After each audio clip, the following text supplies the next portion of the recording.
The Russian authorities bear direct responsibility for the death of opposition activist Alexei Navalny, and the civilized world must confront the totalitarian regime of Vladimir Putin and his war against democracy. These are the theses of the PACE resolution published on April 17th.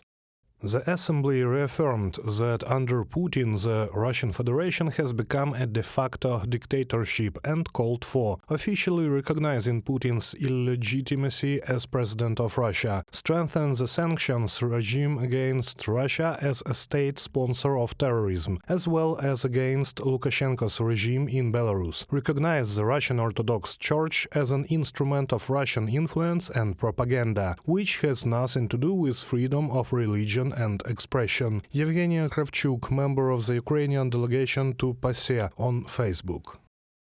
In addition, the PACE called for the creation of an international mechanism for compensating for victims of the Russian aggression against Ukraine, which would include frozen Russian assets.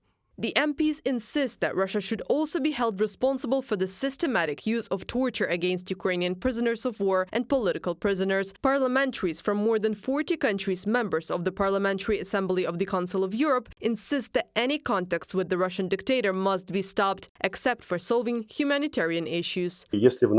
If at the beginning he was still tolerated as if he were a legitimate president, but in fact the West needed someone to talk to, someone has a nuclear button and such a large territory. Consequently, he is now a fairly hands-off person, and, as we know, his election results have been taken note of by decent countries. This means that we all understand that this man has once again appointed himself President of Russia, and we understand that this has happened. The Western press, on the other hand, has long disliked the Russian dictator, Mad Vlad, paranoid, tyrann, and despot. That's how the European journalists called Putin.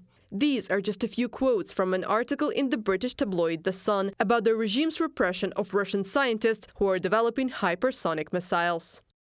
Paranoid Putin has been gripped by spy mania after arresting at least 12 leading hypersonic missile scientists on suspicion of high treason. The aging tyrant, 71, takes a personal interest in the arrests as he is convinced that traitors are sharing his missile secrets with the West. The cases are being as evidence of Mad Vlad's increasing paranoia. From The Sun. Journalists of the German publication Bild have written about the Russian dictator's obsession with finding a so-called Ukrainian trace in the terrorist attack in Moscow region. The Kremlin despot quickly needed someone to blame to cover up the fact that his police state failed to prevent the attack and ignored warnings of ISIS activity in Moscow. Terrorist suspects were subjected to the most horrific torture and publicly exposed. With this perversive and inhuman brutality, Putin wants to show that he is in control. From the publication in Bild. After the fake elections in the Russian Federation, foreign publications stopped calling Putin a president. The most restrained media called him the head of the Kremlin.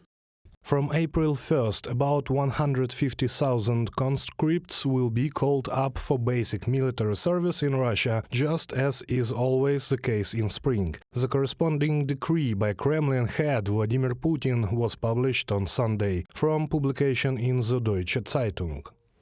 The head of the International Criminal Court is confident that Putin will not be able to escape from the punishment. The ICC said that it was continuing to work on collecting evidence of Russia's crimes in Ukraine despite the difficulties in physically arresting the dictator. Reported by Anastasia Tarnavska, Larisa Zubenko, UATV News.